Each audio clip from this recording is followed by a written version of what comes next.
혹시 여러분들 중에 아무리 먹어도 살이 찌지 않는 체질의 사람이 있다면, 그리고 먹는 게 힘들어서 벌크업을 시도했다가 포기를 했다가 이런 것들을 반복하시는 분들이라면 지금 이 영상이 여러분들에게 아주 큰 도움이 될 거라고 확신합니다. 혹시 벌크업을 어떻게 해야 되는지 모르시나요? 아무리 운동을 해도 몸이 변하지 않는 것을 느끼시나요? 매일 작심삼일처럼 3일 정도 운동하고 다시 포기를 하시고 그런 생활들을 반복하시나요? 지금 제가 알려드리는 이 방법들을 숙지하시고 똑같이 따라 하신다면 몸이 금방 변화되는 것을 느끼실 수 있으실 겁니다. 그리고 혹시나 벌크업을 원하시는데 잘 안 되시는 경우에 어떻게 해야 할지 방법을 모르시는 분들이 계시다면 이 영상이 아주 많은 도움이 되실 거라고 확신합니다. 저희가 확실한 해결책을 알려드리겠습니다. 이 영상은 많은 사람들이 벌크업을 하면서 느꼈었던 방법들과 그리고 그때의 느낀 점에 대해서 정리해서 자세하게 다뤄보는 영상을 제작했습니다. 다시 말하지만 아무리 운동을 해도 살이 찌지 않고 몸 역시 좋아지지 않았던 사람들이 있을 경우에 저희가 제시하는 이 방법을 사용하신다면 분명하게 큰 발전을 가져올 수 있을 것입니다. 벌크업을 위한 가장 중요한 첫 번째는 바로 식단입니다. 식단이라고 하면 대부분의 사람들은 엄청난 칼로리 조절과 정확한 시간에 소식을 해야 한다라고 생각하시는 분들이 굉장히 많습니다. 하지만 우리가 생각하는 것처럼 그렇게 타이트하게 식단을 유지하지 않아도 충분히 벌크업을 할 수 있습니다. 저희가 타이트한 식단이 아닌 루즈한 식단을 가져가게 되는 이유는 많은 사람들이 타이트한 식단을 가져감으로써 빠르게 포기를 해버리기 때문입니다. 빠른 시간 내에 몸이 좋아지기 위해 한 번에 너무 많은 양의 식사를 진행을 하고 몸의 변화를 느끼지 못하고 포기하는 경우가 굉장히 많습니다. 아시다시피 벌크업은 많이 섭취한다고 성공적으로 벌크업이 되지는 않습니다. 벌크업을 위해서는 소화 효율이라는 것을 높이고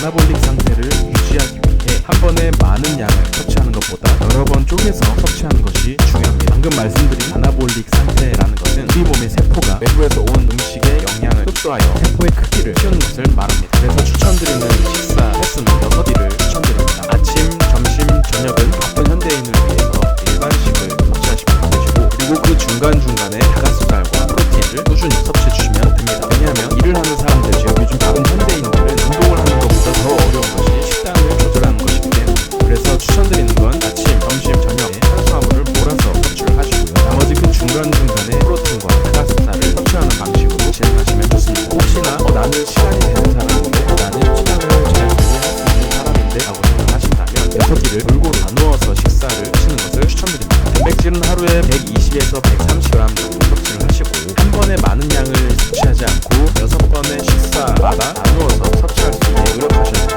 벌크업이라고 하면 많은 사람들은 벌크업을 위해서 한 번에 너무 많은 양을 섭취를 하면서 지방이 너무 많이 쌓여 벌크업이 아닌 살컵이 되는 경우가 굉장히 많습니다. 그래서 많은 헬스 트레이너들은 하루에 0.1kg씩 증량해서 섭취하는 것을 목표로 진행합니다. 예를 들어 하루에 3000칼로리를 섭취를 하는데 살이 빠지지도 않고 찌지도 않는 상태라면 그 기준에서 100에서 200칼로리 정도를 더 늘려서 다음날 0.1kg의 몸무게만 올리는 방식을 사용하는 것입니다. 만약 체중이 하루에 0.2kg씩 늘었다면 100에서 200칼로리를 줄여서 섭취해 주시면 됩니다. 그렇게 해서 일주일에 0.5kg 정도, 한 달 기준으로는 2kg 정도를 잡는 것이 좋습니다. 여기서 가장 핵심 포인트는 자신만의 유지 칼로리를 찾아야 한다는 겁니다. 기초대사량은 사람마다 전부 다르기 때문에 시작한 다음 일주 정도 시간을 두고 어느 정도 칼로리를 섭취했을 때 살이 찌지도 않고 빠지지도 않는지 체크를 하시고 그 칼로리가 본인의 유지 칼로리입니다. 그리고 그 칼로리를 기준으로 정하고 진행하면 됩니다. 지금 말씀드린 것처럼 이런 식으로 진행하신다면 살크업이 아닌 지방이 올라가지 않고 벌크업으로 근육을 키워낼 수 있으십니다. 대부분의 많은 사람들이 이 방법으로 한 달 만에 근육이 2kg 정도 늘고 체지방이 2kg 정도 빠진 사람들이 있습니다. 만약 혹시 여러분들이 빠른 기간 안에 살이 찌신다면 그것은 벌크업이 아닌 지방이 많이 생겨 살크업일 확률이 굉장히 높습니다. 그래서 다시 한번 말씀드리지만 자신의 유지 칼로리를 반드시 찾고 그 기준에서 100에서 200칼로리 정도를 더 섭취하거나 덜 섭취하거나 하루에 0.1kg씩 올려서 일주일 안에 0.5kg 그렇게 올리는 방법으로 진행한다면 한 달에 2kg 응량이 되실 거고요. 지방이 많이 끼지 않고 많은 근성장을 이루는 벌크업을 진행할 수 있습니다. 그리고 두 번째, 운동입니다. 우선 많은 사람들이 벌크업을 해야 한다면 고중량을 들어야 한다는 생각을 갖고 있습니다. 무게를 많이 친다면 자세가 삐뚤어지는 경우가 있는데 이런 식으로 운동을 한다면 부상 위험이 굉장히 높을 뿐만 아니라 효과적인 근성장을 만들 만들어낼 수 없을 것입니다. 물론 운동 초보자들이 아닌 경력이 오래된 사람들에게는 효과적인 방법일 수 있겠지만 운동하는 것이 익숙하지 않고 운동 경력이 오래되지 않았을 그런 분들이 고중량의 무게로 운동을 할 경우에는 부상 위험이 높고 해당 포인트에 정확한 자극을 주지 못하기 때문에 효과적인 운동을 못할 경우가 있습니다. 그래서 벌크업을 하는 경우에 추천하는 방식은 현재 본인의 1RM 기준에서 80%의 무게를 가지고 6개에서 10개 사이의 개수를 정해서 운동하시는 것을 추천드립니다. 예를 들어 내가 벤치프레스 100kg이 1RM이라면 80kg의 정확한 자세로 6개에서 10개 정도 하는 방법이 오히려 효과적인 근성장을 불러낼 수 있을 것입니다. 여러분들이 반드시 알아야 될 것은 벌크업 진행 시에 절대로 무게에 집착하지 않고 정확한 자세, 그 자세에서 나오는 자극에 초집중을 해서 신경을 많이 쓰셔야 된다는 겁니다. 무거운 중량을 든다고 해서 반드시 몸이 성장하는 것이 아닙니다. 그것이 아니라 그 부위에 얼마나 집중하여 타겟으로 삼는지가 중요한 것입니다. 헬스장에 가보면 많은 사람들이 자세를 신경 쓰지 않고 들어 올리는 무게에만 신경 쓰면서 운동을 하기 때문에 몸이 변하지 않는 것을 볼 수가 있을 것입니다. 그러면서 시간이 지나면서 재미가 없어지고 종종 포기하는 경우를 보게 될 것입니다. 요즘에는 유튜브에 정말 좋은 영상들이 많으니 참고해서 활용하셔도 되고, 지금 제 영상 외에도 올려드린 운동 방법에 대한 영상들을 참고해서 정확한 자세로 운동하는 것이 효과적인 근성장을 만드는데 좋으실 겁니다. 그리고 한 주 동안 정확한 자세로 운동을 마무리하셨다면 그 다음 주는 한 단계 약간의 무게를 올리는 방법으로 다시 운동을 해보시는 것을 추천합니다. 그리고 세 번째로 중요한 것은 분할 방법과 세트 수입니다. 추천드리는 방식은 3분할이고 등 2두, 가슴 3두,